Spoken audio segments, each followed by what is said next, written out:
আপনি কি জীবনে অসুখী? আপনি কি আপনার জীবনে সুখ চান?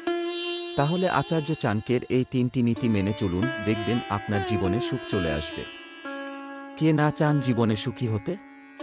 কিন্তু সকলে পারেন না। সুখীর হওয়ার মন্ত্র দিয়েছিলেন আচার্য চাণক্য। মাত্র ৩টি নিয়ম মেনে চললেই সুখের সন্ধান পেতে পারেন যে কেউ।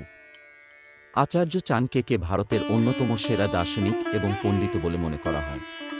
তার বহু কথাই আজও সমানভাবে প্রাসঙ্গিক। এমনকি বর্তমান সময়ে কেউ যদি সুখী হতে চান, তিনিও মেনে চলতে পারেন চাণক্যের নীতি। সুখ পাওয়ার জন্য কি করতে বলেছিলেন তিনি? তিনি দিয়েছিলেন মাত্র ৩টি নিয়মের সন্ধান।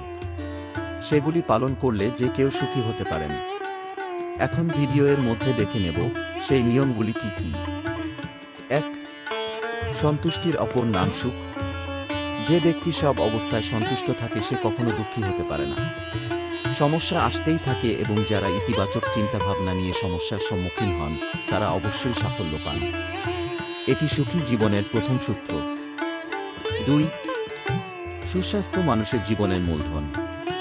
প্রতিদিনের ব্যায়াম, সুষম খাদ্য সুস্থ ও সুখী জীবনের রহস্য।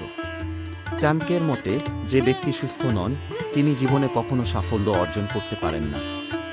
তার জীবন সংগ্রামে পূর্ণ, এই সংগ্রামে তিনি সুখ উপভোগ করতে পারেন না। ৩. আত্মবিশ্বাস এমন একটি গুণ যার সাহায্যে বড় কাজ সহজেই করা যায়। আপনি যদি নিজেকে বিশ্বাস করেন তবে ব্যর্থতার ভয় আপনাকে কখনো বিরক্ত করবেন না, বরং আত্মবিশ্বাস রেখে সমস্যার সমাধানের চেষ্টা করুন।